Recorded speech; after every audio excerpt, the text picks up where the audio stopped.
Hey everybody, welcome back to the shop. 10 more minutes of cougar building action. Alright people, we're getting down to the nitty gritty here. We're getting close. What I'm doing here is I'm putting my spot putty on there. Actually, it's not bad, okay? My primer turned out pretty decent. There ain't a lot of pinholes, so I just got some little marks. You know, you can still see a little bit where that spar was. Not really. You got to really hold it in the light. And you can just see some little imperfections. Just need a little bit of filler. Now, anything that's great big, I use the Bondo stuff. You know, hardener, Bondo. And, but for this little stuff, just plain old glazing putty. You know, anything that's not deep, just scratches, you know, little pinholes, stuff like that. This is all you need. Been doing this all day. I got most of the other pieces done. Actually, I didn't prime till this morning. Got everything primed. And as soon as that dried, got on sanded everything. Got something on my spreader.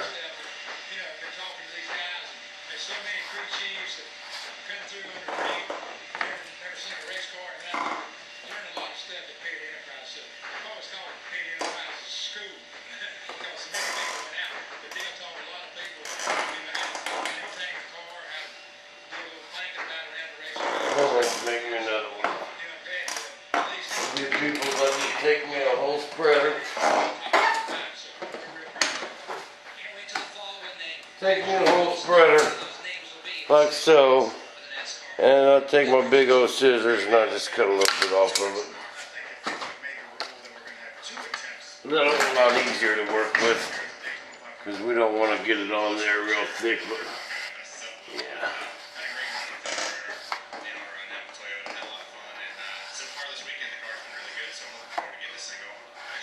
This is the exact same car you had picked.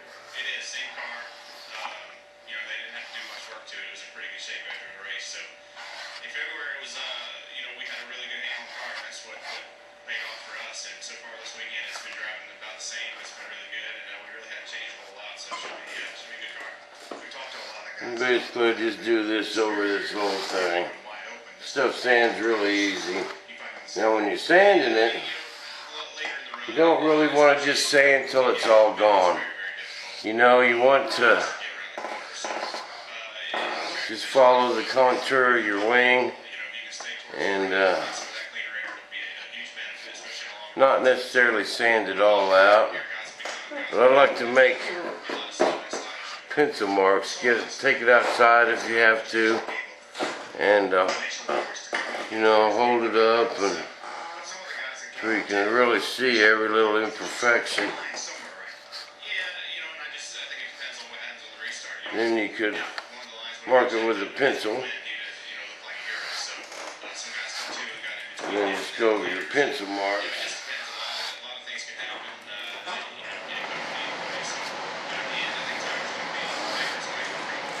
Still got people asking about the bomber. What's it on them comments that, oh, he flew the bomber, test floated, and sold it already. Don't worry, man. I'm just trying to raise some money to finish it. I offered to make some kits and make a couple kits, and no one really took me up on it, so I kind of need some cash to finish it. I got to build me a trailer. Or buy me a trailer. I just need some cash, you know. So took on this little building job. No, I'm not burned out. I'm not. Actually, Butch is still making process. If you go down to my favorites,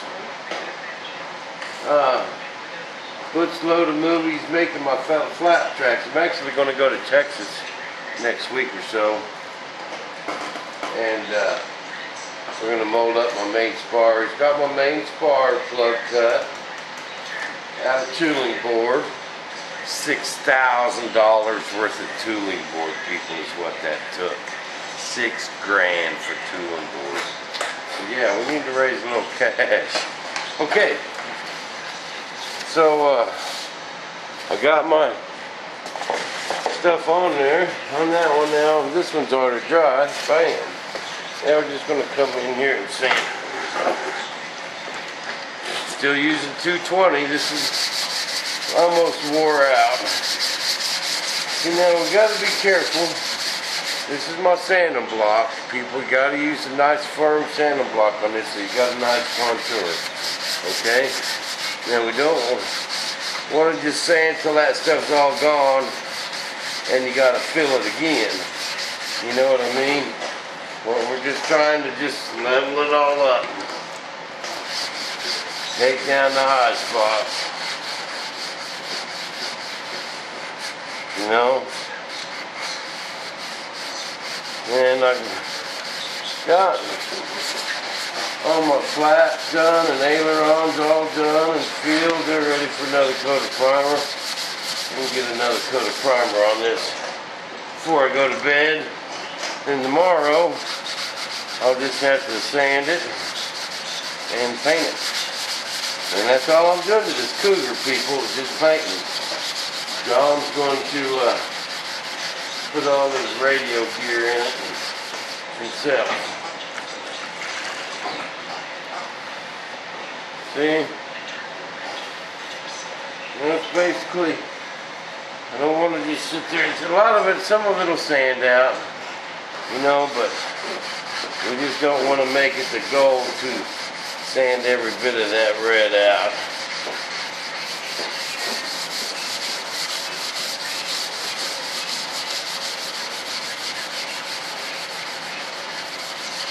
This stuff's alright, but you can't put it on anything real deep because this stuff shrinks really bad.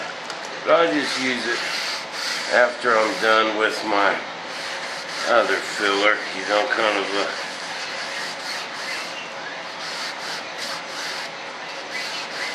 you know, final stage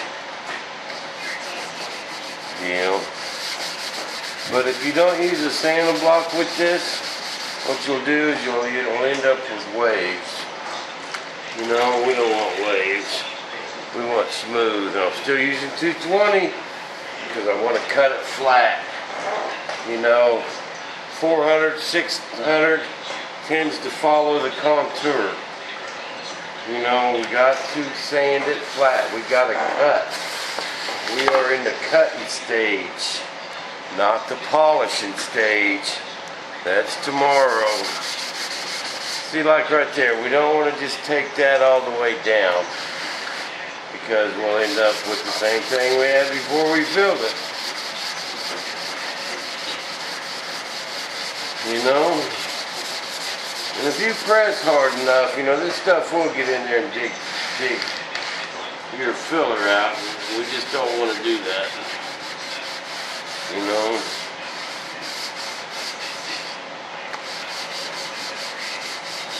Because you guys know I don't like to put lots of primer on these. I put what I absolutely have to, and that's it. A couple coats. This will be ready to paint. This is just my first coat of primer on here. One coat so far, just one. My next coat will be paintable. I know people that put 3 or 4 coats. I know a guy that swears that you have to have at least minimum 3 coats.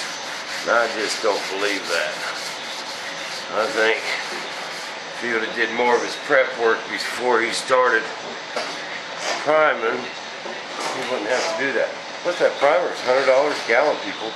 You know, it's not actually $100 a gallon, but by the time you buy the hardener, the reducer, you know, it just adds up.